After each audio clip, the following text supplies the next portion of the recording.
Import export business में सबसे बड़ा मसला क्या होता है? चाइना से मटेरियल आता है, CNY में पे करो, यूएसए को भेजना है, यूएसडी में इनवाइस करो, लोकल डीलर्स को देना है, PKR में हिसाब करो, तीनों करेंसीज। और अगर उडू प्रॉपरली कॉन्फ़िगर्ड नहीं तो एक्सचेंज रेट का लॉस डायरेक्टली आपके प्रॉफिट में जाता है और आपको पता भी नहीं चलता। कई बिजनेसेस ये लॉस मैनुअली एक्सेल में ट्रैक करते हैं, उडू होते हुए भी आज ये बंद करते हैं।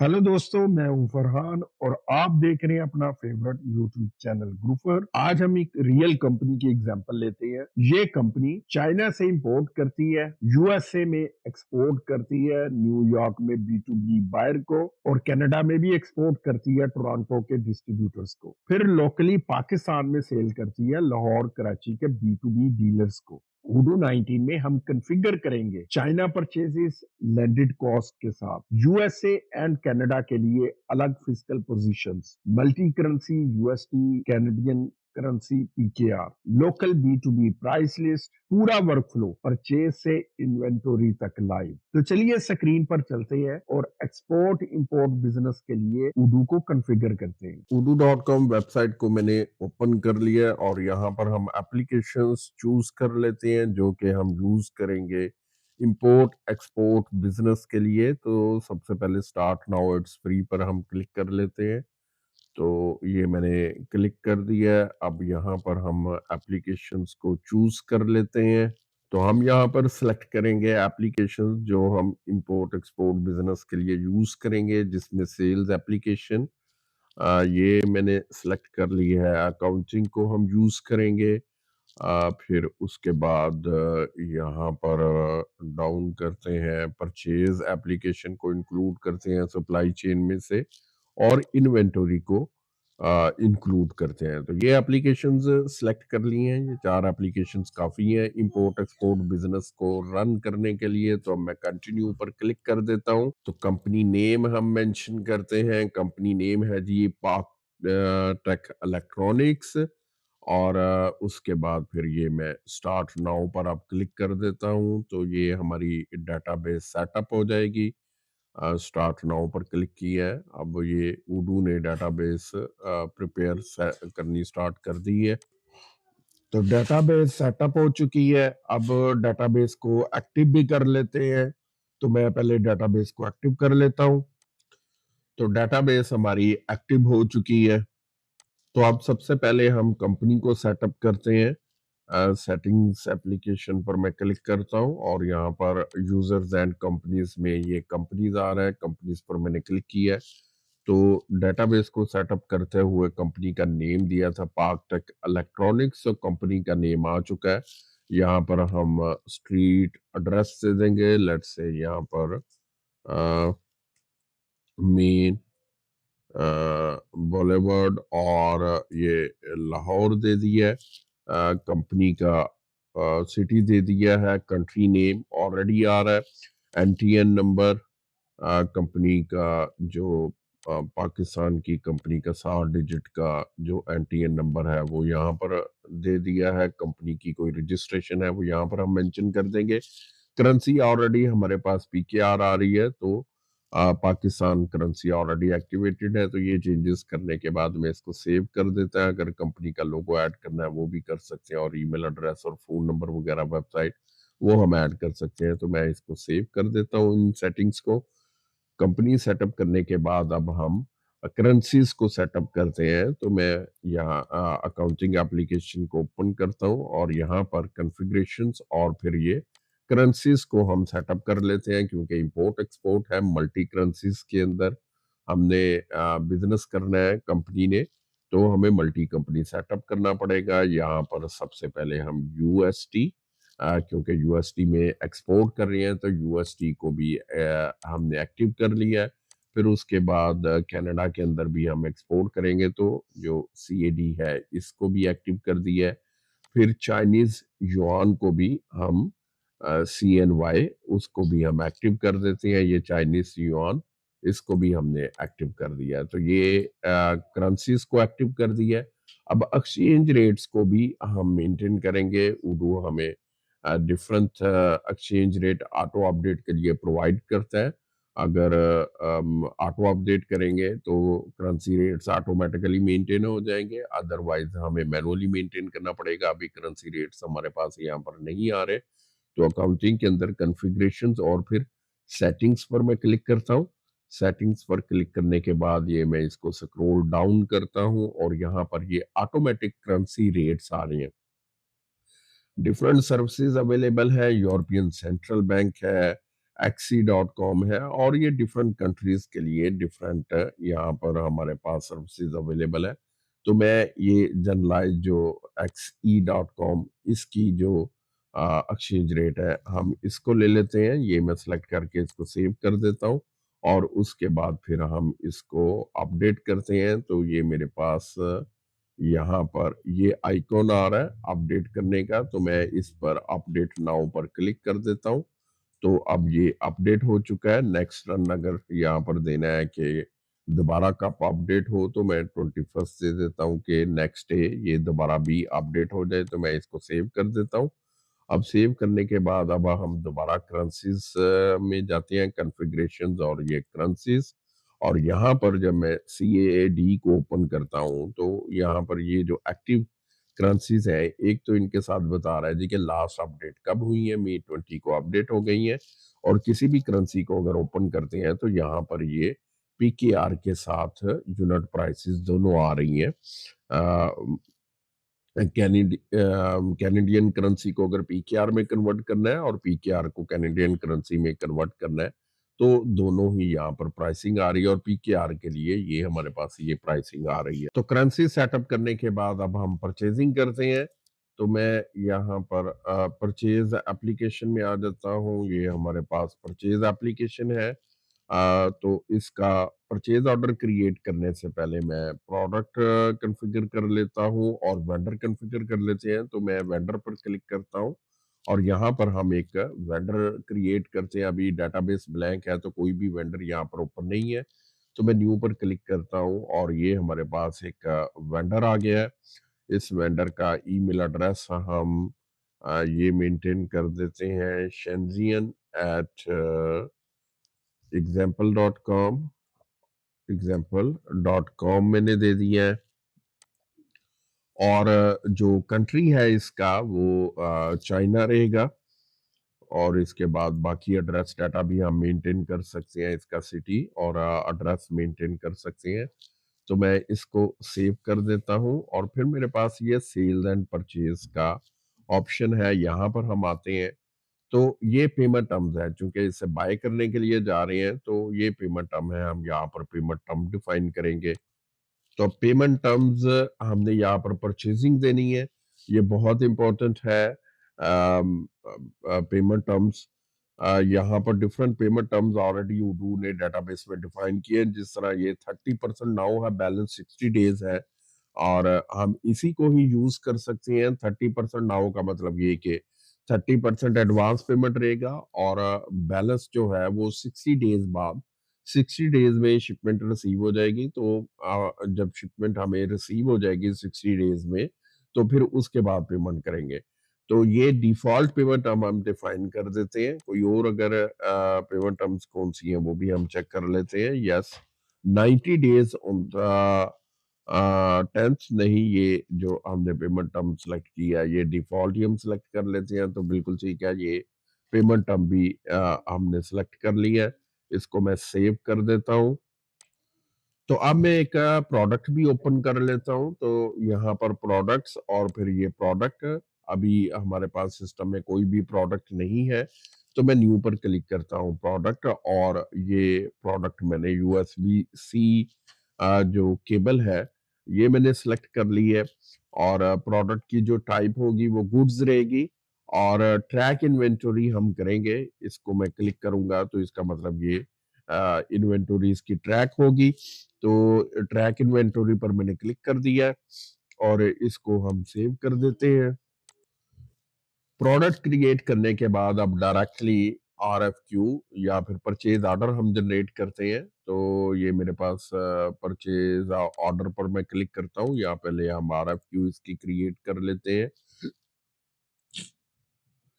न्यू पर मैं क्लिक करता हूँ और हमने वेंडर ओपन किया था, ये शेंजियन टेक पार्ट्स को के नाम से। ये मैंने जैसे ही सिलेक्ट किया, ये मेरे पास ये वेंडर हमने सिलेक्ट कर लिया और यहाँ पर हमारे पास करेंसी आ रही है। करेंसी को CNY करेंगे, लेकिन यहाँ पर हम वेंडर को अगर मैं ओपन करता हूँ, ये मैंने वेंडर को यहीं से परचेज ऑर्डर से ही ओपन कर लिया है और इसके सेल एंड परचेज के अंदर आ जाते हैं। और यहाँ पर जो सप्लायर करेंसी है वो हम यहाँ पर CNY दे सकते हैं डिफॉल्ट करेंसी, ताकि जब भी हम इस सप्लायर से परचेजिंग करें तो किसी किस्म की कोई गलती की गुंजाइश ना रहे। तो मैं रिक्वेस्ट फॉर कोटेशन पर वापस आ जाता हूँ और यहाँ पर मैं न्यू करता हूँ, एक न्यू RFQ करता हूँ और अब यहाँ पर जैसे ही मैं ये सिलेक्ट करता हूँ, वेंडर सिलेक्ट करता हूँ, तो करेंसी ऑटोमेटिकली CNY में चेंज हो चुकी है। ऐड अ प्रोडक्ट करता हूँ और यहाँ पर हम USB-C केबल प्रोडक्ट को मैंने ऐड कर लिया है। करेंसी है जी, जो क्वांटिटी है वो 1000 पीसेस है और उसके बाद जो यूनिट प्राइस है वो 14, ये अब 14 युआन है प्रोडक्ट, जो प्रोडक्ट की प्राइस है वो 14 युआन है। तो टोटल 14,000 युआन की ये जो परचेजिंग है, परचेज ऑर्डर है, ये क्रिएट होने जा रहा है, जिसमें पाकिस्तानी जो इसकी अमाउंट आज की डेट में, आज के एक्सचेंज रेट को अगर हम देखते हुए, तो जो प्राइस बन रही है वो 572 5,72,314 रुपीस बन रहे हैं। तो ये हमारे पास ये अमाउंट बन रही है, तो मैं इसको सेव कर देता हूँ। तो अब RFQ जनरेट कर लिए। अगर ये वेंडर को, सप्लायर को हमने RFQ सेंड करनी है तो ईमेल एड्रेस मैंने मेंटेन की है, सेंड RFQ हम कर सकते हैं। ये मैंने क्लिक कर दिया सेंड RFQ पर, चूंकि ईमेल एड्रेस ये मेंटेन है तो ये मेरे पास ओपन हो चुका है और मैं सेंड कर देता हूँ। ये अब सप्लायर को RFQ सेंड हो चुकी है और उसके बाद हम सिंपल कंफर्म ऑर्डर पर मैं क्लिक कर देता हूँ और ये हमने 14,000 युआन के साथ ये जो सेल ऑर्डर है, परचेज ऑर्डर है, ये हमने कंफर्म कर दिया है। अब यहाँ पर जो पेमेंट टर्म्स है हमारे, वो पेमेंट टर्म्स हमने डिफाइन किए थे कि 30% नाउ, 30% अभी होंगे, जबकि बैलेंस अमाउंट 60 डेज के बाद होगी। तो मैं यहाँ पर ऑर्डर्स के अंदर ये परचेज ऑर्डर पर क्लिक करता हूँ और यहाँ पर ये P टेट्रा 02 ये मेरे पास आ रहा है। तो परचेज ऑर्डर नंबर है और इसको मैं सिलेक्ट करता हूँ और यहाँ पर क्रिएट बिल्स पर मैं क्लिक कर देता हूँ। तो ये मैंने क्रिएट बिल पर क्लिक कर दिया है। तो अब ये मेरे पास बिल क्रिएट हो चुका है और बिल डेट हम इसकी आज की जो करंट डेट है वही यहाँ पर मेंशन करते हैं। और प्राइस आ रही है जी 14,000 और ये मेरे पास अभी क्वांटिटी जो जीरो आ रही है यहाँ पर, ये जीरो क्वांटिटी आ रही है क्योंकि जो इनवाइसिंग पॉलिसी हमने डिफाइन की थी वो यहाँ पर USB केबल, अगर मैं ये जो प्रोडक्ट है, प्रोडक्ट पर अगर मैं क्लिक करता हूँ, ये USB-C केबल प्रोडक्ट है। अगर मैं इसको क्लिक करता हूँ तो यहाँ पर जो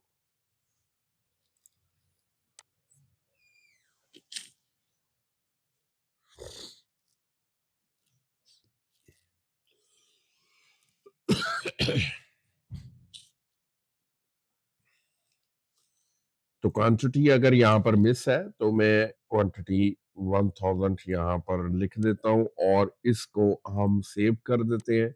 सेव करने के बाद अब यहाँ पर मैं इसको कंफर्म कर देता हूँ। अब ये 30% डाउन है और बैलेंस 60 डेज है, लेकिन यहाँ पर इनवाइस जब हमने कंप्लीट क्रिएट की है तो वो 40,000 युआन के साथ ही क्रिएट हुई है। लेकिन अगर हम इसके जर्नल आइटम्स के अंदर आ जाते हैं तो यहाँ पर दो इंस्टॉलमेंट के साथ इसने जनरेट की है। पेएबल टू सप्लायर और पेएबल टू सप्लायर दो लाइंस क्रिएट की हैं। यहाँ पर 171 के साथ पाकिस्तानी रुपीस और फिर 400 के साथ इसने जनरेट की है। करेंसी हमारे पास CNY है, ये जनरल आइटम्स PKR में दिखा रहा है क्योंकि जो लेजर्स हैं वो लोकल करेंसी के अंदर मेंटेन हो रहे हैं, तो इसलिए ये हमारे पास डेबिट एंड क्रेडिट PKR में होगा।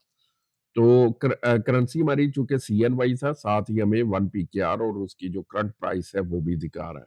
अब 30% जो है वो एडवांस था, तो मैं अगर पे पर क्लिक करता हूँ, ये मैंने पे पर क्लिक किया है, तो अब CNY ये टोटल है 14,000 युआन, लेकिन अब पेमेंट कितनी हो रही है 4200 युआन के साथ।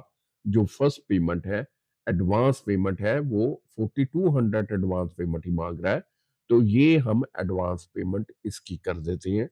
तो क्रिएट पेमेंट मैंने कर दिया। ये एडवांस जो पेमेंट है वो हो चुकी है, लेकिन बाकी जो पेमेंट है वो अभी हमने करनी है। तो ये परचेज ऑर्डर के अगेंस्ट हमने बिल भी जनरेट कर लिया है। अब अगर मैं परचेज ऑर्डर को ओपन करता हूं, तो ये हमारे पास जो रसीप्ट है ये हमारे पास आ रही है। अब हमारे पास मटेरियल हम कंसीडर करते हैं कि मटेरियल हमारे पास 60 डेज के अंदर अराइव हो जाता है। ये 1000 जो पीसीस है USB-C केबल के, ये हमें रिसीव हो जाते हैं।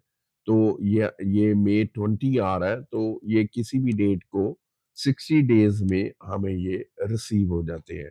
तो ये हमें रिसीव हो चुके हैं। अब मैं सिंपल इसको वैलिडेट पर क्लिक कर देता हूँ। ये मैंने वैलिडेट कर दिया है। अब ये प्रोडक्ट हमें रिसीव हो चुकी है, वेयर हाउस में रिसीव हो गई है। अब USB-C केबल पर अगर मैं क्लिक करता हूँ, तो यहाँ पर मेरे पास ये दिखा रहा है जी कि 1000 पीसीस जो है वो ऑन हैंड क्वांटिटी है। ऑन हैंड क्वांटिटी 1000 आ रही है। तो मैं अगर इसको ओपन करता हूँ, तो ये फोरकास्टेड का मुझे दिखा रहा है। ओके, तो मैं वापस आ जाता हूँ ये USB-C केबल पर, और 1000 हमारे पास क्वांटिटी है। अब यहाँ पर जो बाय डिफॉल्ट है, यूनिट ऑफ मेजरमेंट हमारे पास यहाँ पर ऑप्शन नहीं आ रहा। अगर एक यूनिट में ही सिर्फ काम करना है, तो हम यूनिट ऑफ मेजरमेंट के को एक्टिव किए बगैर भी हम कर सकते हैं। अगर एक्टिव करना है, तो कॉन्फ़िगरेशंस के अंदर, सेटिंग्स के अंदर जाएंगे, और यहाँ पर मैं यूनिट ऑफ मेजरमेंट को भी एक्टिव कर दूंगा।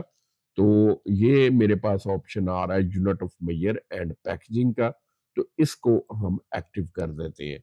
ये एक्टिव करने के बाद अब मैं इसको सेव कर देता हूँ। ये सेव जब हम कर देंगे, तो फिर अब मैं प्रोडक्ट पेज पर आ जाता हूँ, ये प्रोडक्ट पेज, और यहाँ पर मेरे पास अब यूनिट मेजरमेंट्स भी आना स्टार्ट हो चुके हैं। तो USB-C केबल यूनिट्स के अंदर ही है, तो हम इसी में ही रखेंगे, और इसी तरह ऑर्डर, परचेज ऑर्डर में अगर हम आ जाते हैं, तो यहाँ पर भी अब मेरे पास यूनिट ऑफ मेजरमेंट डिस्प्ले होना स्टार्ट हो चुका है। तो ये हमने जो परचेजिंग है, मटेरियल को परचेज करके हमने रिसीव भी कर लिया अपने वेयर हाउस में। अब इस परचेजिंग में एक और इम्पोर्टेंट चीज है कि ये चाइना से हमने इंपोर्ट किया है। तो जब चाइना से इंपोर्ट करेंगे, किसी दूसरे कंट्री से इंपोर्ट करेंगे, तो इस पर कुछ एक्स्ट्रा चार्जेस भी हमें पड़ेंगे, जिनको हम लैंडेड कॉस्ट बोलते हैं, जिसके अंदर कस्टम ड्यूटीज हैं, और फिर उसके जो ट्रांसपोर्टेशन चार्जेस है, जो फ्रेट है, वो भी पड़ेगा। तो वो अब हम क्रिएट करेंगे, और फ्रेट चार्जेस लैंडेड कॉस्ट के थ्रू हम पोस्ट करेंगे।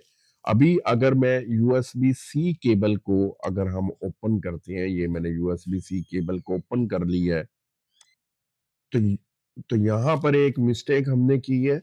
कैटेगरी यहाँ पर कोई डिफाइन नहीं की, तो मैं गुड्स कैटेगरी को असाइन कर देता हूँ, और उसके बाद इसको सेव कर देता हूँ। अब ये गुड्स कैटेगरी को अगर मैं ओपन करता हूँ, कॉस्टिंग मेथड इसका स्टैंडर्ड प्राइस है, तो मैं इसको एवरेज कॉस्टिंग मेथड पे लेके जाऊंगा, और इसको मैं सेव कर दूंगा। पीरियड एट क्लोजिंग है, यहाँ पर भी हम परपेचुअल एट इनवॉइसिंग कर देते हैं, और इसको मैं सेव कर देता हूँ। अब सेव करने के तो अब मैं अगर इस प्रोडक्ट को ओपन करता हूँ, ये परचेज ऑर्डर पर प्रोडक्ट को ओपन करता हूँ, तो यहाँ पर अब इसकी प्राइस आ चुकी है, ये 572 पर यूनिट तकरीबन इसकी प्राइस ऑटोमेटिकली हो चुकी है। कैटेगरी हमने बाद में भी अगर असाइन करते हैं, तो कॉस्ट फिर उडू उसी तरीके से कैलकुलेट कर देगा। तो ये हमारी जो इसकी प्राइस आ चुकी है। अब अगर हम इन्वेंटरी एप्लीकेशन में आ जाते हैं, ये इन्वेंटरी में, और यहाँ पर रिपोर्टिंग के अंदर मैं स्टॉक देखता हूँ, तो ये स्टॉक और यूनिट प्राइस 572.31 और टोटल वैल्यू 100 क्वांटिटीज की टोटल वैल्यू भी यहाँ पर मेरे पास शो हो रही है। अब हम इस पर लैंडेड कॉस्ट को चार्ज करते हैं, जो हमने मटेरियल रिसीव किया है जिसका इम्पैक्ट यूनिट कास्ट के ऊपर आएगा। तो उसके लिए हमें लैंडेड कास्ट के फीचर को एक्टिव करना है, तो कॉन्फ़िगरेशंस के अंदर सेटिंग्स पर मैं क्लिक करता हूँ और फिर हमारे पास यहाँ पर लैंडेड कॉस्ट का फीचर होगा। इंपोर्ट बिजनेस के लिए ये बहुत इंपॉर्टेंट फीचर है, इसको हमने लाजमी एक्टिव करना है इंपोर्ट के केस में। तो ये लैंडेड कॉस्ट के फीचर को मैं एक्टिव कर देता हूँ और उसके बाद इसको मैं सेव कर देता हूँ। अब ये सेव करने के बाद अब दो तरह की जो लैंडेड कॉस्ट है उसको हम क्रिएट कर लेते हैं। ये मैंने इसको सेव कर दिया है और उसके बाद वापस मैं परचेजिंग एप्लीकेशन में आ जाता हूँ। परचेज एप्लीकेशन में आ जाए या फिर डायरेक्ट अकाउंटिंग एप्लीकेशन में आ जाए, तो मैं यहाँ पर परचेजिंग एप्लीकेशन में पहले प्रोडक्ट को क्रिएट कर लेते हैं, तो ये मेरे पास प्रोडक्ट आ रही है। अब यहाँ पर लैंडेड कॉस्ट के लिए हम कुछ प्रोडक्ट्स को ओपन करेंगे, जिस तरह ये फ्रेट चार्जेस, ठीक है। ये चार्जेस मैंने एक प्रोडक्ट ओपन कर दी है और इसको हम सर्विसेज में टाइप होगी इसकी, ये सर्विसेज पर मैंने क्लिक कर दिया है। ओके, और उसके बाद फिर यहाँ पर कैटेगरी, अब इसमें कैटेगरी चूंकि ये सर्विसेज है और एक्सपेंसेस है, कैटेगरी अगर डिफाइन करनी है तो एक्सपेंसेस की हम कैटेगरी दे सकते हैं। अगर नहीं भी डिफाइन करनी तो यहाँ पर हम स्किप कर सकते हैं, तो मैं इसको स्किप करता हूँ। सर्विस टाइप की प्रोडक्ट हमने कर दी है, मैं इसको सेव कर देता हूँ और फिर उसके बाद ये परचेज के अंदर आ जाते हैं। अब परचेज में मैं थोड़ा सा यहाँ पर स्क्रॉल डाउन करता हूँ और ये मेरे पास इज अ लैंडेड कॉस्ट का ऑप्शन आ रहा है, तो इसको मैं एक्टिव कर दूंगा, इज अ लैंडेड कॉस्ट। और जो फ्रेट चार्जेस है, डिफॉल्ट स्प्लिट मेथड इसके लिए क्या रहेगा, यहाँ पर मैं डिफॉल्ट सेलेक्ट कर सकता हूँ। बाद में जब हम लैंडेड कॉस्ट का डॉक्यूमेंट क्रिएट करेंगे तो वहां पर भी हम चेंज कर सकते हैं, लेकिन एक्यूरेसी को बढ़ाने के लिए हम डिफॉल्ट स्प्लिट मेथड को यूज कर सकते हैं। एक जबरदस्त हमारे पास ये फीचर है, तो बाय क्वांटिटी में कर लेता हूँ कि क्वांटिटी के हिसाब से स्प्लिट करेगी। अगर किसी मल्टीपल आइटम्स आ रही हैं और एक आइटम 1000 है और दूसरी आइटम 2000 है, तो इक्वल करेंगे तो हाफ 1000 क्वांटिटीज को चार्ज हो जाएगी और हाफ जो है वो 2000 को चार्ज हो जाएगी। अब मैं बाई क्वांटिटी करता हूं तो क्वांटिटी के हिसाब से चार्ज होगी। अब उसमें करंट कॉस्ट भी है कि अगर कॉस्ट वाइज कोई मटेरियल कॉस्टली है तो उसको हमने ज्यादा चार्ज करना है, और जो कंपैरेटिवली चीपर है मटेरियल उसको कम चार्ज करना है। तो फिर हमारे पास करंट कॉस्ट के हिसाब से है, फिर वेट और वॉल्यूम भी रहता है, क्योंकि इंपोर्ट प्रोडक्ट होती है तो वहां पर वेट और या फिर वॉल्यूम भी कंसीडर होता है। तो मैं अभी फिलहाल बाई क्वांटिटी कर देता हूँ, लेकिन अगर एक ही हमारे पास प्रोडक्ट है तो उसमें स्प्लिटिंग मेथड इतना उसका इम्पैक्ट भी नहीं करेगा, क्योंकि एक ही आइटम होगी तो 100% वो एक ही आइटम को चार्ज हो जाएगा। ये मल्टीपल अगर हमारे पास एक शिपमेंट के अंदर जो प्रोडक्ट्स हैं तो वहां पर ये स्प्लिटिंग मेथड ये मैटर करता है। तो फ्रेट चार्जेस आ गए और उसके बाद फिर मैं एक और डुप्लीकेट प्रोडक्ट करता हूँ लैंडेड कॉस्ट की, जिसके अंदर कस्टम ड्यूटीज या फिर क्लियरेंस, जो भी हम इसको नाम देना चाहे, तो ये कस्टम ड्यूटीज के नाम से ये दूसरी प्रोडक्ट मैंने ओपन कर दिया सर्विसेज की। तो यहाँ पर सेल हम नहीं करेंगे, सेल का चेक मैं रिमूव कर देता हूँ और इसको मैं सेव कर देता हूँ। और इसी तरह मैं अगर इसको फ्रेट में से भी सेल्स को भी खत्म कर देता हूँ और परचेज को भी खत्म कर देता हूँ, क्योंकि ये डायरेक्ट इसका पीओ हम क्रिएट करने के लिए नहीं जा रहे तो परचेज को भी हम खत्म कर सकते हैं। तो मैं इसको अभी फिलहाल परचेज को एक्टिव रहने देता हूँ। अब हम इसका जो परचेज ऑर्डर है वो क्रिएट नहीं करेंगे, उसकी ज़रूरत नहीं है। हम डायरेक्टली इसका जो अकाउंटिंग के अंदर वेंडर बिल है क्रिएट करेंगे। ये मेरे पास वेंडर बिल का ऑप्शन आ रहा है, तो वेंडर बिल क्रिएट करेंगे। अब वेंडर बिल क्रिएट करने के लिए पहले हमारे पास वेंडर्स होने चाहिए, तो मैं वेंडर भी ओपन कर लेता हूँ। तो मैं वेंडर पर क्लिक करता हूँ और यहाँ पर वेंडर्स पर क्लिक किया है और ये एक वेंडर में ओपन कर लेता हूँ। अब ये डिपेंड करता है कि आप बाई एयर मंगवा रहे हैं या बाई सी मंगवा रहे हैं, तो डिफरेंट वेंडर्स हैं, डिफरेंट सर्विसेज है, तो उसी तरह हम ये ओपन करेंगे। तो ये एक जो वेंडर है ग्लोबली काम करता है, तो मैंने इसको ओपन कर लिया है सिस्टम में और इसको सिंपल मैं सेव कर देता हूँ। इसी तरह पाकिस्तान जो कस्टम ड्यूटीज के लिए है, उसका भी मैं एक वेंडर ओपन कर लेता हूँ पाकिस्तान कस्टम्स के नाम से। तो ये पाकिस्तान कस्टम्स के नाम से एक वेंडर ओपन कर लिया है और इसका मैं कंट्री भी दे देता हूँ पाकिस्तान। अब ये 2 वेंडर मैंने ओपन कर लिए। अब यहाँ पर वेंडर्स के अंदर हम जाएँगे और बिल क्रिएट करेंगे। तो पहला बिल मैं क्रिएट करता हूँ जो फ्रेट चार्जेस है, यहाँ पर ये मैंने वेंडर को सिलेक्ट कर लिया है और उसके बाद ये लेबल के अंदर हम यहाँ पर मैं प्रोडक्ट को ऐड कर लेता हूँ, ये प्रोडक्ट है। तो यहाँ पर ऐड अ लाइन करेंगे और ये प्रोडक्ट मैं सिलेक्ट करूँगा। ये फ्रेट चार्जेस के नाम से जो सर्विस टाइप की प्रोडक्ट क्रिएट की थी, ये इसको फ्रेट चार्जेस। अब इसके ऊपर अगर कोई टैक्सेशन है तो मैं टैक्सेस अप्लाई करूंगा, लेकिन अभी इसके ऊपर टैक्सेस नहीं है क्योंकि ये ग्लोबल सर्विसेज मैंने ली है चाइना ये पाकिस्तान पोर्ट तक चाइना से।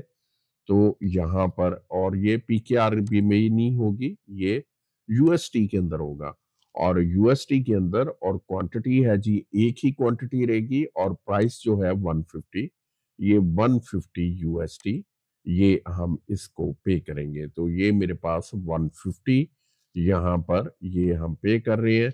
अब यहाँ पर एक और मेरे पास फ्लैग यहाँ पर आ चुका होगा, ये लैंडेड कॉस्ट का। तो ये मैं इसको इंक्लूड करता हूँ व्यू में, तो लैंडेड कॉस्ट अब मेरे पास चेक आ रहा है। तो इसका मतलब ये कि प्रोडक्ट हमारे पास जो लैंडेड कॉस्ट के लिए ये बिल्कुल सही कॉन्फ़िगर हमारे पास हो चुकी है।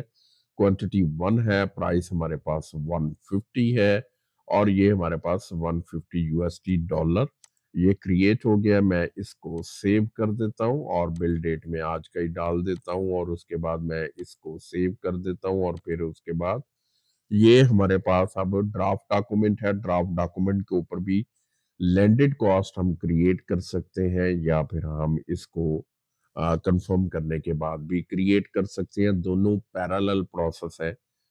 तो मैं इसको क्रिएट लैंडेड कॉस्ट मैं क्रिएट कर लेता हूँ। पे चाहे हम बाद में भी कर लें या फिर पहले पे करके फिर लैंडेड कॉस्ट क्रिएट कर लें। तो मैं कंफर्म कर देता हूँ पहले और उसके बाद फिर मैं इसको पे भी कर देता हूँ। ये मैंने पे करने के लिए किया हूँ 150 यूएसडी की पेमेंट करने के लिए हम जा रहे हैं।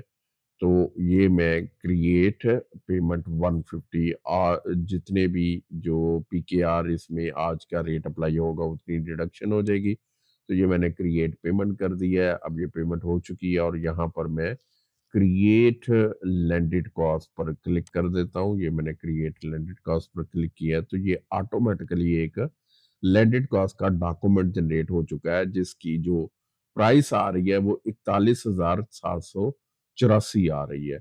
अभी इसको पोस्ट करने से पहले मैं वापस इन्वेंटोरी एप्लीकेशन के अंदर आ जाता हूँ। ये मेरे पास इन्वेंटोरी एप्लीकेशन है और यहाँ पर रिपोर्टिंग के अंदर स्टॉक्स में मैं अगर आ जाता हूँ तो पर यूनिट प्राइस अभी हमारे पास 572.31 है। तो ऑपरेशंस इन्वेंटोरी के अंदर भी ये लैंडेड कॉस्ट का डॉक्यूमेंट आ जाता है। तो ये लैंडेड कॉस्ट का डॉक्यूमेंट है, इसको हम वैलिडेट कर देते हैं। Transfer additional cost should be apply. तो पहले मैं इसको कंप्यूट करूंगा। कंप्यूट करने के बाद कंप्यूट किया, लेकिन यहाँ पर मैं डॉक्यूमेंट सेलेक्ट करूँगा जो हमने रिसीव किया था मटेरियल। तो ये डॉक्यूमेंट मैंने रिसीव किया है और उसको फिर मैं कंप्यूट कर दूँगा। तो अब वैल्यू एडजस्टमेंट के अंदर मेरे पास ये फिगर्स आ चुकी हैं और अब मैं इसको वैलिडेट कर देता हूँ। अब ये देखिए मेरे पास जो ओरिजिनल वैल्यू थी 572 3.14 है। अगर मैं इसको ओपन कर लेता हूँ दूसरे टैब में, तो ये इन्वेंटरी के अंदर मैं अगेन स्टॉक रिपोर्ट के अंदर आ जाता हूँ, रिपोर्टिंग स्टॉक। तो 572,314 है। तो ये ओरिजिनल वैल्यू 314 है और एडिशनल वैल्यू कितनी है 41,784.80 और उसके बाद न्यू टोटल वैल्यू जो इस शिपमेंट की थी वो ये बन जाएगी। तो इसको मैं वैलिडेट कर देता हूँ। अब वैलिडेट करने के बाद अब ये जो मैं दूसरे टैब में आ जाता हूँ और यहाँ पर मैं रिपोर्टिंग और स्टॉक को दोबारा ओपन करता हूँ। तो अब ये हमारे पास 614 और यूनिट कॉस्ट भी हमारी चेंज हो चुकी है। अब इसी तरह मैं दूसरी जो हमारे पास कस्टम क्लियरेंस है वो भी हम पोस्ट कर देते हैं, उसका भी हम उसी तरीके से बिल क्रिएट करेंगे और फिर उसको पोस्ट करेंगे। तो ये मेरे पास मैं अकाउंटिंग के अंदर आ जाता हूँ और यहाँ पर आने के बाद मैं वेंडर बिल क्रिएट करता हूँ सिंपल उसी तरह न्यू पर क्लिक करता हूँ और यहाँ पर वेंडर सेलेक्ट करते हैं पाकिस्तान कस्टम्स। अब पाकिस्तान कस्टम सेलेक्ट किया है, ये चूंकि पाकिस्तान है तो अब इसको पाकिस्तान कस्टम के अंदर इसको जो पे किया जाएगा वो पीकेआर में ही पे किया जाएगा। लेकिन कितनी अमाउंट है, डेट में आज की लगा देता हूँ, कितनी अमाउंट है। अमाउंट इसकी है जी 10%। जो टोटल शिपमेंट है उसका 10% है। अब टोटल शिपमेंट की प्राइस क्या है, वो अगर मैं यहाँ पर परचेज एप्लीकेशन के अंदर आ जाता हूँ तो ये मेरे पास परचेज एप्लीकेशन है और इसमें ये मेरे पास पीओ था। अब पीओ की जो टोटल वैल्यू है वो तो हमारे पास 14 युआन आ रही है, लेकिन ये हमारे पास जो पाकिस्तानी रुपीस है इसमें भी ये हमारे पास प्राइस आ रही है 512,314। अब इसमें जो कस्टम क्लियरेंस है वो यूजुअली 10% तो रहती है लेकिन कम ज्यादा भी हो जाती है। तो अ, ये प्राइस जो है ये हम मैनुअली इसको कैलकुलेट कर लेते हैं। तो मैं ये इसका 10% हम यहाँ पर ये मैं 10% ऐड कर लेता हूँ इसका 10%। तो ये हमारे पास प्राइस बनती है तकरीबन 47,231। तो मैं इस प्राइस को कॉपी कर लेता हूँ और वापस अपनी डेटाबेस के अंदर आता हूँ और फिर अकाउंटिंग एप्लीकेशन के अंदर आ जाते हैं, ये अकाउंटिंग एप्लीकेशन। और फिर उसके बाद ये वेंडर बिल क्रिएट करते हैं और यहाँ पर मैं न्यू करता हूँ। फिर ये जो पाकिस्तान कस्टम्स ऑलरेडी हमने बिल क्रिएट कर लिया है, पाकिस्तान कस्टम्स का ड्राफ्ट बिल पड़ा हुआ है तो मैं इसी को यूज करता हूँ। प्रोडक्ट को हम ऐड करेंगे ऐड अ लाइन और यहाँ पर कस्टम ड्यूटीज को मैंने ऐड किया, लैंडेड कॉस्ट आ गया, क्वांटिटी एक है और प्राइस ये मैंने 57,231.40 ये मैंने प्राइस कर दिया और उसके बाद मैं इसको सेव कर देता हूँ। सेव करने के बाद हम इसको कंफर्म कर देंगे और मैं इसको पे भी कर दूंगा। चलें इसको बाद में पे करते हैं, लेकिन मैं लैंडेड कॉस्ट का डॉक्यूमेंट क्रिएट कर लेता हूँ। ये डॉक्यूमेंट मेरा क्रिएट हो गया ट्रांसफर के अंदर। जो जिस शिपमेंट में हमें मटेरियल रिसीव हुआ था वो मैं सिलेक्ट करूंगा और उसके बाद मैं इसको सेव करूंगा और कंप्यूट करूंगा। वैल्यू एडजस्टमेंट मेरे पास आ गई है और अब मैं इसको वैलिडेट कर दूंगा। अब ये मुझे बता रहा है जी कि एडिशनल 57,000 आएगी और उसके बाद जो इस शिपमेंट की टोटल वैल्यू 671 हो जाएगी। तो मैं इसको वैलिडेट कर देता हूँ। ये वैलिडेट कर दिया। अब अगर मैं इन्वेंटरी के अंदर यहाँ पर इन्वेंटरी में अगर मैं रिपोर्टिंग और स्टॉक को ओपन करता हूँ तो ये टोटल हमारी पास वैल्यू है यूएसबी सी केबल के 1000 आइटम्स की और जो यूनिट प्राइस है वो इस वक्त 671.33 इसकी यूनिट प्राइस आ रही है। तो ये हमारा इंपोर्ट का प्रोसेस कंप्लीट हो चुका है। यूएसए और कनाडा में एक्सपोर्ट करेंगे तो उसका पहले सेटअप कर लेते हैं। सबसे पहले हम कस्टमर को क्रिएट कर लेते हैं, तो मैं सेल्स एप्लीकेशन को ओपन करता हूँ और यहाँ पर ऑर्डर्स में कस्टमर्स पर क्लिक करता हूँ और कस्टमर ओपन कर लेता हूँ और यहाँ पर मेरे पास कंपनी में क्रिएट कर लेता हूँ। ओके, तो ये कंट्रोल एक्स, ये ईमेल है और एलएलसी, ये टेक्सोन डिस्ट्रीब्यूशन एलएलसी कंपनी का नेम है और ये इसका आगे एड्रेस भी आ रहा है, तो मैं कंट्रोल एक्स कर लेता हूँ और यहाँ पर इसका एड्रेस भी दे देता हूँ जी। ये एड्रेस है इसका न्यूयॉर्क, न्यूयॉर्क और कंट्री इसका यूनाइटेड स्टेट आ गया है, तो ये यूनाइटेड स्टेट्स आ गया है। सेल एंड परचेज में यहाँ पर अब सेल्स के अंदर ये सेल्स आ गया। अब यहाँ पर हमारे पास प्राइस लिस्ट है, पीकेआर प्राइस लिस्ट है, तो हम प्राइस लिस्ट को भी कॉन्फ़िगर करते हैं। लेकिन उससे पहले हम यहाँ पर इसका कॉन्टैक्ट पर्सन है, उसको भी यहाँ पर कॉन्टैक्ट, ये मेरे पास माइकल है, माइकल जॉनसन। तो ये एक माइकल जॉनसन को भी मैंने इसका कॉन्टैक्ट ऐड कर दिया, सेव एंड क्लोज। अब यहाँ पर हम जो कंपनी का ईमेल आईडी है वो इन्फो कर देते हैं, ये मैंने इन्फो कर दिया है और उसके बाद जो माइकल का है, माइकल जॉनसन का, उसका ईमेल एड्रेस जो माइकल का है वो मैंने कर दिया और इसको हम सेव कर देते हैं, ये मैंने इसको सेव कर दिया है। अब कनाडा के लिए भी एक हम क्रिएट कर लेते हैं, कस्टमर मैं क्रिएट कर लेता हूँ। तो मैं न्यू पर क्लिक करता हूँ और ये मेरे पास एक और जो कनाडा के लिए ये मैं वेंडर कस्टमर ओपन कर लेता हूँ। ये कनाडा का कस्टमर है, कंट्रोल एक्स और ये मेरे पास आ गया। फिर उसके बाद ईमेल एड्रेस जो है ये कंट्रोल सी मैंने किया है और ये ईमेल, अ, ये मेरे पास ईमेल, हम इसको ईमेल को अगर मैं कॉपी करूं कंट्रोल सी और ये मैंने ईमेल कॉपी नहीं हो रहा यहाँ पर, तो ये मैं एडिट करता हूँ और यहाँ से कंट्रोल सी और ये मैंने ईमेल कॉपी कर दी है और इसका ईमेल हम इन्फो कर देते हैं, सेव कर देते हैं और उसके बाद एक और जो इसका डेविड चैन इसका कांटेक्ट है, उसी तरह ये हम कांटेक्ट भी ओपन कर लेते हैं। इसका ईमेल है दिस वन एंड डेविड और ये चैन मेरे पास आ गया, सेव एंड क्लोज कर दिया है और इसका जो सिटी है वो टोरंटो है और जो कंट्री है वो कनाडा है। तो ये अब जो कनाडा के लिए भी हमने ओपन कर लिया है, लेकिन सेल एंड परचेज में जाते हैं तो प्राइस लिस्ट अभी भी पीकेआर आ रही है। हम इसको चेंज करेंगे डिफॉल्ट प्राइस लिस्ट को, ताकि गलती के चांसेस कम हो जाए। लेकिन अभी पहले हम एक पाकिस्तान का वेंडर भी ओपन कर लेते हैं, क्योंकि लोकल मार्केट में भी हम सेल करेंगे।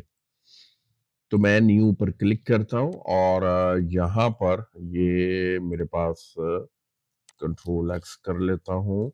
ये अल बरकत इलेक्ट्रॉनिक्स के नाम से ये मैंने ओपन कर लिया है और इसका ईमेल एड्रेस हम दे देते हैं अल info@example.com में कर देता हूँ और यहाँ पर जो स्ट्रीट एड्रेस है वो ये स्ट्रीट एड्रेस आ गया है, सिटी लाहौर और उसके बाद फिर ये पाकिस्तान। तो ये पाकिस्तान का भी हमने कॉन्टैक्ट ओपन कर लिया है, कस्टमर ओपन कर लिया और यहाँ पर अगर मैं सेल एंड परचेज में आता हूँ तो ये प्राइस लिस्ट बिल्कुल ठीक है। अब सबसे पहले हम सेल्स, क्योंकि डिफरेंट रीजन्स में हमने सेल करनी है, तो जो प्राइस लिस्ट है उनको कॉन्फ़िगर करते हैं। तो मैं यहाँ पर प्रोडक्ट्स के अंदर ये प्राइस लिस्ट का ऑप्शन है, ये प्राइस लिस्ट पर मैंने क्लिक किया है। डिफ़ॉल्ट हमारी जो पीकेआर ही रहेगी। उसके बाद मैं न्यू पर क्लिक करता हूँ और यहाँ पर इसका नाम मैं कर देता हूँ ये यूएसटी और यहाँ पर करेंसी हम यूएसटी कर देते हैं। ये मेरे पास यूएसटी आ गया है और फिर ये कंट्री ग्रुप भी हम कर सकते हैं। ये भी हम असाइन कर सकते हैं। फिलहाल मैं इसको सेव कर देता हूँ और उसके बाद फिर हम यहाँ पर एक और प्राइस लिस्ट क्रिएट करते हैं, जिसमें जो CAD, इसकी जो मैं प्राइस लिस्ट का नेम कर देता हूँ और यहाँ पर CAD करेंसी सेलेक्ट कर लेता हूँ, सेव कर लेता हूँ। अब ये सेल्स प्राइस लिस्ट हमारे पास 3 आ गई हैं, एक PKR है, फिर USD है और फिर CAD है। तो अब जो कस्टमर्स हमने ओपन किए थे, ये कस्टमर्स मैंने ओपन कर लेता हूँ और इसके अंदर ये जो हमारे पास पहला कस्टमर है, ये यूनाइटेड स्टेट्स का, इसको मैं ओपन करता हूँ और यहाँ पर सेल्स एंड परचेज में ये डिफ़ॉल्ट प्राइस लिस्ट हम यूएसडी कर देते हैं ताकि गलती के चांसेस ना रहे, और इसको भी मैं सेव कर देता हूँ। फिर उसके बाद फिर ये दूसरा हमारे पास था मैपल लिंक इलेक्ट्रॉनिक्स, ये कनाडा का। तो कनाडा के लिए अब यहाँ पर प्राइस लिस्ट में यहाँ पर CAD कर देता हूँ और इसको हम सेव कर देते हैं। अब जब हम ऑर्डर क्रिएट करेंगे, जैसे ही कस्टमर सेलेक्ट करेंगे, तो relevant price list automatically apply हो जाएगी। अब ये मैं कोटेशन क्रिएट करता हूँ पाकिस्तान के लिए, ऑलरेडी हमारे पास डिफ़ॉल्ट एप्लीकेबल है। तो ये कोटेशन हम क्रिएट करते हैं और मैं न्यू पर क्लिक करता हूँ। अब न्यू पर क्लिक करने के बाद यहाँ पर मैंने ये कैनेडियन जो कस्टमर है उसको मैंने सेलेक्ट किया, तो प्राइस लिस्ट ऑटोमेटिकली मेरे पास CAD यहाँ पर आ चुकी है और उसके बाद ऐड अ प्रोडक्ट मैं करता हूँ और यहाँ पर हमारे पास USB C केबल एक ही प्रोडक्ट है, उसको मैं यहाँ पर ऐड करता हूँ। अब ये वो मिस्टेक है जो कि यहाँ पर होने जा रही है। जो यूएसबी सी केबल 100 पीसीस जो हैं, ये हम भिजवा रहे हैं। कहाँ पर भिजवा रहे हैं? ये हम जो कनाडा है उसको भिजवा रहे हैं। अब यहाँ पर यूनिट प्राइस ऑटोमेटिकली जो करेंसी रेट के हिसाब से जो इसकी कॉस्ट प्राइस आ रही थी उसके हिसाब से उसने चेंज करके ये प्राइस निकाल दी है। तो मैं इसकी प्राइस करूँगा 3.75 इसकी प्राइस करूँगा और उसके बाद मैं इसको सेव कर दूँगा। अब यहाँ पर जो गलती होने जा रही है वो ये कि टैक्स अप्लाई हो रहा है। तो हम इसको सेव कर देंगे। जो एक्सपोर्ट है वो ज़ीरो रेटेड है पाकिस्तान से, लेकिन यहाँ पर टैक्स ऑटोमेटिकली अप्लाई हो रहा है जब भी आप एक्सपोर्ट कर रहे हैं। और जब FBR में आप रिकॉर्ड जमा करवाएंगे तो वहाँ पर पता चलेगा ये एक्सपोर्ट ज़ीरो रेटेड था, लेकिन आपने 70% के साथ सेल यहाँ पर लगा दिया। तो इसके लिए हम फिस्कल ईयर को कॉन्फ़िगर करेंगे। तो मैं इसको रिमूव कर देता हूँ अभी और इसको सेव करता हूँ और सबसे पहले हम फिस्कल पोजीशन को हम कॉन्फ़िगर करते हैं। तो मैं अकाउंटिंग एप्लीकेशन को ओपन करता हूँ। यहाँ पर अकाउंटिंग एप्लीकेशन को ओपन किया और कॉन्फ़िगरेशंस के अंदर ये हमारे पास फिस्कल पोजीशंस आ रहा है।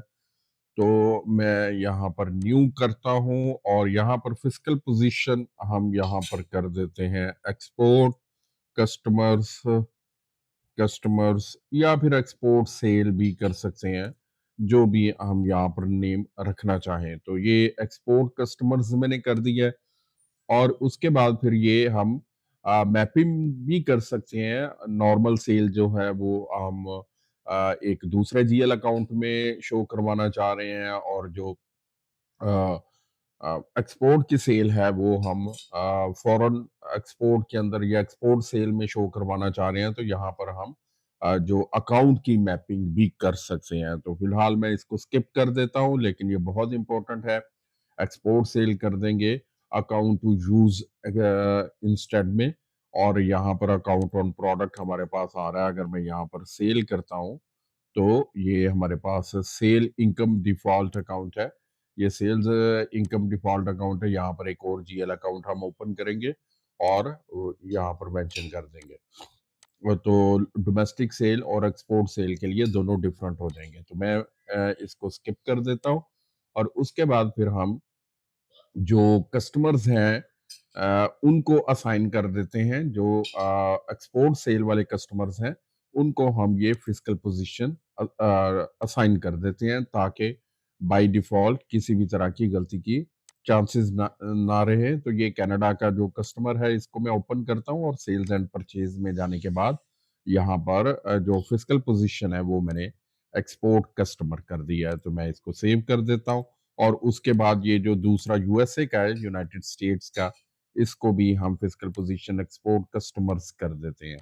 अब लास्टली हम ये करेंगे कि कॉन्फ़िगरेशंस के अंदर टैक्सेस में जाएंगे और यहाँ पर मैं सिर्फ सेल्स वाले टैक्सेस को ओपन कर लेता हूँ। बाय डिफ़ॉल्ट जो डोमेस्टिक पाकिस्तान में जो सेल टैक्स एप्लीकेबल है वो 17% है। लेकिन जो एक्सपोर्ट सेल है वो पाकिस्तान से 0 रेटेड है। तो ये मेरे पास 0 रेटेड है, तो मैं 0 रेटेड को कॉन्फ़िगर करूँगा। ये 0 रेटेड को ओपन किया और यहाँ पर फिजिकल पोज़ीशन एक्सपोर्ट कस्टमर्स के लिए हम यहाँ पर लिखेंगे कि 0% अप्लाई करें। कब अप्लाई करें? यहाँ पर प्लेसेस के अंदर हम देंगे 17%। जब 17% सेल टैक्स लोकली हम डिफाइन करेंगे तो उसको रिप्लेस कर दे 0% के साथ। तो मैं इसको सेव कर देता हूँ और वापस अपनी सेल्स एप्लीकेशन में आ जाता हूँ।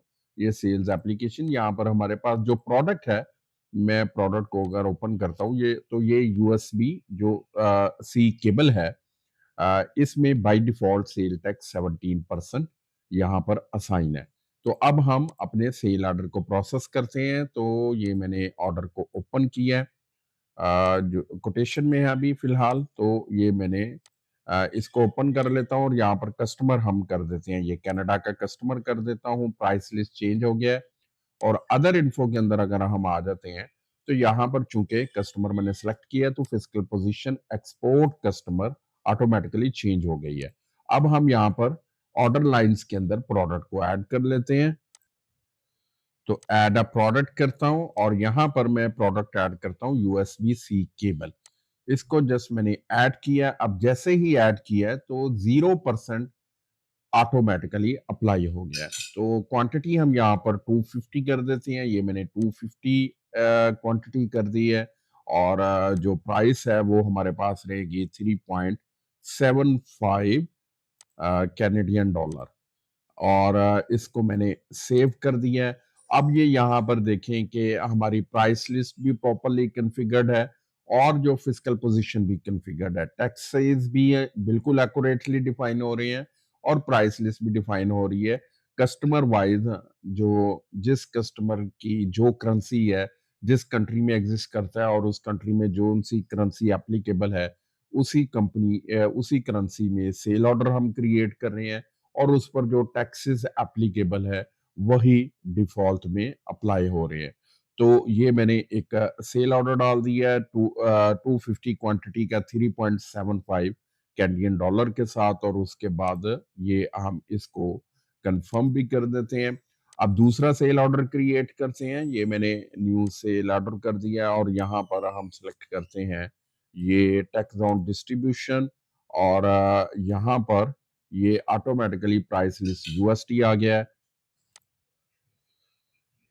तो प्रोडक्ट भी सिलेक्ट कर लेते हैं। यहाँ पर मैं प्रोडक्ट सिलेक्ट करता हूँ यूएसबी सी केबल और यहाँ पर क्वांटिटी है 300 क्वांटिटी है और जो यूएसडी प्राइस है वो 3.5 है। अब यहाँ पर भी जो टैक्सेस है वो 0% ऑटोमेटिकली एप्लीकेबल हो गया है। मैं इसको सेव कर देता हूँ और ये यूएसडी में 1050 यूएसडी वैल्यू हमारे पास कैलकुलेट हो गई है। अब इस सेल ऑर्डर को भी मैं कंफर्म कर देता हूँ। ये मैंने सेल ऑर्डर कंफर्म कर दिया है। अब तीसरी सेल हम बुक करते हैं जो कि लोकल डोमेस्टिक हम सेल कर रहे हैं। तो मैं एक न्यू सेल ऑर्डर क्रिएट करता हूँ। ये मैंने न्यू कर दिया और यहाँ पर कस्टमर में सेलेक्ट करता हूँ अलबरकत इलेक्ट्रॉनिक्स। प्राइस लिस्ट हमारे पास डिफॉल्ट आ गई है। अब यहाँ पर मैं प्रोडक्ट को ऐड करता हूँ। ये मैंने प्रोडक्ट ऐड कर दिया यूएसबी सी केबल।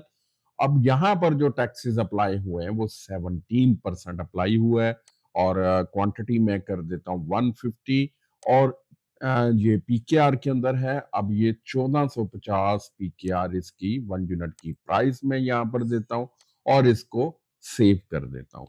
अब ये 2,54,475 रुपए का जो सेल ऑर्डर है मेरा जनरेट हुआ है। जिसमें 17% जो टैक्स है वो अप्लाई है। अनटैक्स अमाउंट इसकी 2,17,500 है। तो ये अब लोकल मार्केट के लिए जनरेट हो गई है और इसको मैं कंफर्म कर देता हूँ। अब ये सेल ऑर्डर भी कंफर्म हो गया है। तो बहुत ही आसानी के साथ हमने तीनों मार्केट के अंदर 3 मार्केट के अंदर डोमेस्टिक सेल भी हमने कर ली, कनाडा के अंदर एक्सपोर्ट भी कर ली और यूएसए के अंदर भी एक्सपोर्ट कर लिया। हम इसी तरह अब डिलीवरी ऑर्डर्स को हम क्रिएट कर देते हैं, लेकिन साथ ही हम इनवॉइसेस को भी जनरेट कर लेते हैं। तो ये मैं क्रिएट इनवॉइस पर क्लिक करता हूँ। ये क्रिएट इनवॉइस पर क्लिक किया, रेगुलर इनवॉइस क्रिएट करेंगे, क्रिएट ड्राफ्ट किया है, तो इनवॉइस भी हमारी सेल टैक्स एप्लीकेबल है 254 के साथ इनवॉइस क्रिएट होगी है, मैं कंफर्म कर देता हूँ। इसी तरह जो दूसरे हमारे पास जो एक्सपोर्ट सेल्स हैं उनकी भी इनवॉइसेस अगर हम क्रिएट करते हैं तो ये सबसे पहले कैनेडियन सेल ऑर्डर है। अगर मैं इसकी इनवॉइस क्रिएट करता हूँ, रेगुलर इनवॉइस क्रिएट ड्राफ्ट करता हूँ, तो ये इनवॉइस मेरी क्रिएट होगी। 0% टैक्स ही अप्लाई हुआ है, सेल ऑर्डर से कैरी फॉरवर्ड हो गया है। ये मैंने इसको भी कंफर्म कर दिया। फिर उसके बाद फिर जो हमारे पास यूएसए का ये टैक्स जोन डिस्ट्रीब्यूशन यूएसए का ये भी 0% है, सेल ऑर्डर है। अब इसके लिए भी मैं इनवॉइस को क्रिएट कर देता हूँ। ये रेगुलर इनवॉइस क्रिएट ड्राफ्ट की है। अब इसकी भी यूएसटी के अंदर ये इनवॉइस जनरेट हो गई है। तीनों जो सेल्स हैं हमने बुक कर ली हैं और उनकी इनवॉइसेस भी हमने क्रिएट कर ली है। उसके बाद हम इसकी शिपमेंट कर देंगे। तो शिपमेंट हम इन्वेंटरी के अंदर आ जाते हैं। ये मेरे पास इन्वेंटरी है। इन्वेंटरी के अंदर ये 3 टू डिलीवर्स करनी है क्योंकि स्टॉक हमारे पास ऑलरेडी 1000 यूनिट्स इसके अवेलेबल है, तो क्विकली हम इसको एक्सपोर्ट भी कर सकते हैं। तो मैं इनको डिस्पैच भी कर देता हूँ, वैलिडेट कर देता हूँ, डिलीवर कर देते हैं कस्टमर को मटेरियल। तो इसको मैं वैलिडेट कर देता हूँ। फिर वेयर हाउस से ये वेयर हाउस इंचार्ज जो है वैलिडेट कर रहा है, डिलीवरीज को शिप कर रहा है, तो मैं इसको भी वैलिडेट कर देता हूँ। और उसके बाद ये जो लोकल मार्केट डोमेस्टिक सेल है इसको भी हम वैलिडेट कर देते हैं। तो बहुत इजीली हमने अपनी एक्सपोर्ट और डोमेस्टिक दोनों सेल्स को मैनेज कर लिया है। अब हम जो इसकी पेमेंट्स हैं वो भी इजीली हम रिसीव कर लेंगे। जिस कंट्री से जिस करेंसी के अंदर हमें पेमेंट रिसीव हो रहा है उसी करेंसी के अंदर हम पेमेंट्स को रिसीव करेंगे।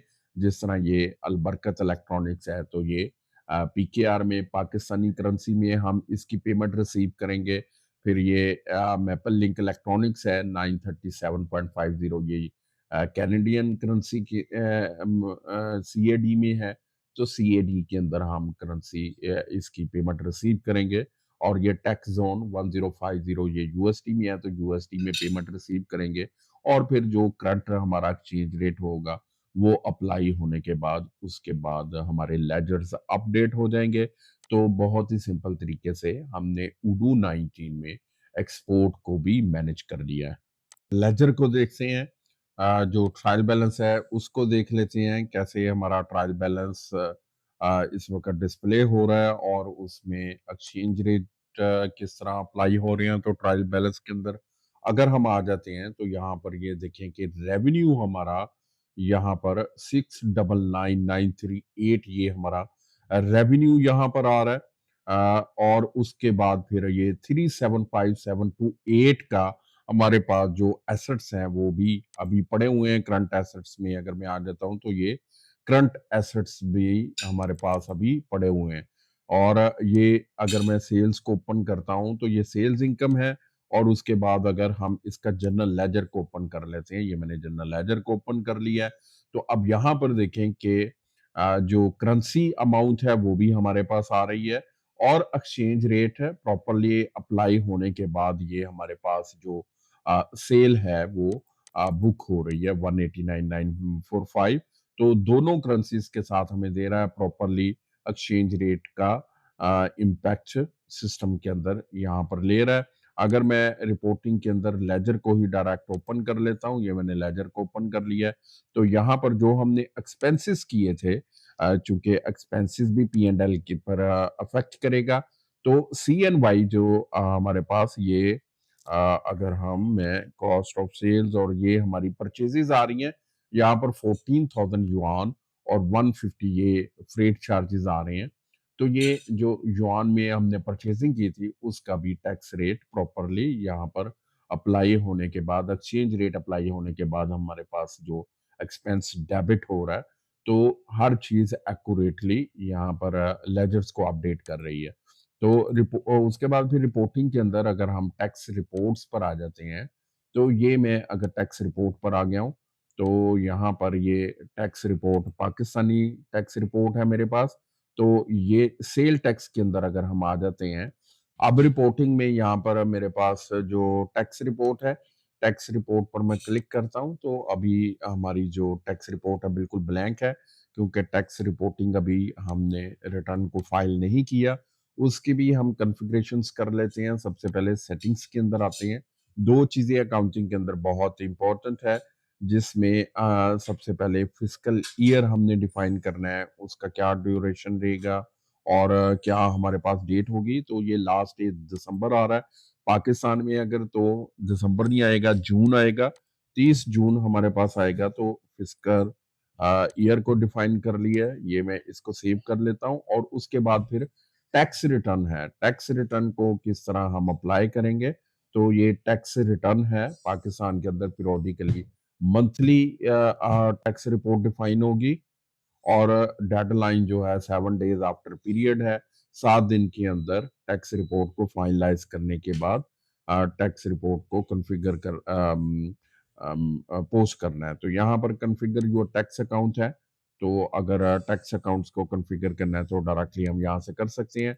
अब रिपोर्टिंग के अंदर मैं अगर यहाँ पर टैक्स रिपोर्ट के अंदर आ जाता हूँ, ये टैक्स रिपोर्ट है और यहाँ पर ये मेरे पास रिटर्न आ रहा है, तो रिटर्न पर हम क्लिक करेंगे और उसके बाद मैं न्यू पर क्लिक कर दूंगा। अब जैसे ही मैंने न्यू पर क्लिक किया है, तो ये अप्रैल की मेरे पास जो डेट्स है, अप्रैल 1 और अप्रैल 30 इसका जो टैक्स है उसका कह रहा है जी कि रिटर्न फाइल कर दो। अभी मई चल रहा है, तो मैं टैक्स रिटर्न मैंने कर दिया है। ये मेरे पास जो अप्रैल है उसकी टैक्स रिटर्न और इसकी जो डेडलाइन है मई 7 है, जो कि गुजर चुकी है। तो मैं टैक्स रिपोर्ट पीके पर अगर मैं अब क्लिक करता हूँ, तो अभी हमारे पास पोस्टिंग नहीं आ रही, तो मैं यहाँ पर रिटर्न्स पर क्लिक करता हूँ। ये मैं अगर इसको ओपन करता हूँ, यहाँ पर ये मेरे पास एबनॉर्मलिटी दे रहा है, कंपनी डाटा 1 मिसिंग है। रिव्यू इसको कर लिया है, रिव्यू करने के बाद हम इसको वैलिडेट कर देते हैं। तो ये अप्रैल की रिटर्न, अप्रैल का हमारे पास कोई डाटा नहीं था, तो ये अप्रैल की रिटर्न हमने सबमिट कर दी है और इसका जो टैक्स रिपोर्ट मैं ओपन करूंगा, तो टैक्स रिपोर्ट जो अप्रैल है उसका डाटा हमारे पास कोई डाटा नहीं आ रहा है, जीरो डाटा आ रहा है। लेकिन अगर मैं मई 26 का करूंगा, तो अब यहाँ पर मेरे पास जो डाटा है वो शो करवा रहा है। इसमें ये देखें कि जो स्टैंडर्ड सेल टैक्स है 17%, वो यहाँ पर मेरे पास 217,500 आ रहा है और जो 0% हमने सेल की है वो 482 438.65 में हमने 0% यहाँ पर सेल की है। तो ये था एक इलेक्ट्रॉनिक्स बिजनेस का पूरा उडू 19 सेटअप। चाइना से इंपोर्ट हुआ, लैंडेड कॉस्ट से एक्यूरेट कॉस्टिंग हुई, यूएसए को एक्सपोर्ट किया जीरो टैक्स पर यूएसटी करेंसी में with automatic fiscal position, Canada को एक्सपोर्ट किया कैनेडियन करेंसी में अलग प्राइस लिस्ट के साथ, और local Pakistan B to B businesses को सेल किया पाकिस्तानी करेंसी में वॉल्यूम डिस्काउंट के साथ और प्लस जीएसटी अप्लाई किया। ये सिस्टम एक बार सेट हो जाए तो हर नया ऑर्डर सिर्फ कस्टमर सेलेक्ट करो, बाकी सब उडू खुद हैंडल करेगा। और अगर आप चाहते हैं कि मैं नेक्स्ट वीडियो में उडू के साथ लेटर ऑफ क्रेडिट और कस्टम्स डॉक्यूमेंटेशन भी कवर करूं, तो कमेंट सेक्शन में लिखें एलसी। वीडियो पसंद आई हो तो लाइक करें और शेयर करें अपने दोस्तों के साथ जो इंपोर्ट एक्सपोर्ट का बिजनेस रन कर रहे हैं। चैनल को सब्सक्राइब करें और बेल आइकन को जरूर प्रेस करें, ताकि जब मैं अगला ट्यूटोरियल अपलोड करूं तो आप तक सही टाइम पर पहुंच जाए। तो मिलते हैं अगले किसी वीडियो में, तब तक अपना बहुत ज्यादा ख्याल रखें और सीखते रहिए।